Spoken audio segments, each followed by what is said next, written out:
Well, hello, friends. This is Tommy Oaks, and this is the Story Break. It's a cold morning here on the storytelling porch at the Oaks home, so I got my coat and my hat on. You might need a good warm cup of coffee yourself, wherever you are, or a good hot cup of coffee, that is. That'd probably be better. Listen, there's one thing I think some people don't know about Knox Community Media, and it's this. You can write fan letters. You can communicate. All you do is, I'm going to ask John Thomas to give me the address, and we will put it at the end of the program, and all you have to do is type an email there and let us know something about yourself. By the way, if you have a story that you would like shared on the Story Break, you can send that in. Now, it needs to be decent, all right? But if you got a decent story to share on the Story Break, we would love to hear it, so feel free to send it in.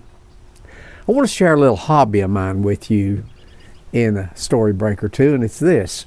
One of my hobbies, I guess you'd call it a hobby, is something that enriches my life just a little bit, is when I'm reading the Bible, every now and then I will read a verse in the Bible that will remind me of a story. And sometimes I read the verse and think of the story. Sometimes I read the story and think of the verse. So I've got some verses that have stories attached to them. I'd like to share some of those with you. Here is one of my favorites. In the book of James, chapter 1, verse 19, James says this. Therefore, my beloved brethren, let every man be swift to hear, slow to speak, slow to wrath.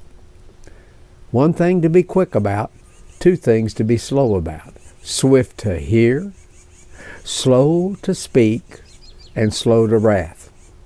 So I've taken it as a guide for life to try to cultivate that in my life, to be quick or swift to hear. And here's one of my stories about being swift to hear and slow to speak. Once upon a time, a young man is reported to have gone to the great philosopher Socrates to get lessons from that great man in oratory, which is the science of how to speak well. So just as soon as the young man introduced himself to Socrates, he began to talk about how he wanted to speak well. He wanted to communicate better, and he kept talking and talking and talking, and Socrates couldn't get a word in. Finally, Socrates put his hand up, and the man paused briefly, and Socrates said, "Young man, I'm going to have to charge you double." "Charge me double," the man said. "How come?" Socrates said, "I'm going to have to teach you two things instead of one.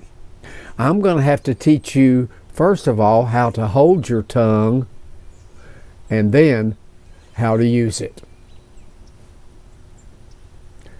Let every man be swift to hear and slow to speak. And then there's that fellow that said, "My wife says I have two problems. For one thing, I don't listen well. And for another thing, I don't know." Well, friends, that's the story break for today. Thanks for coming. See you next time.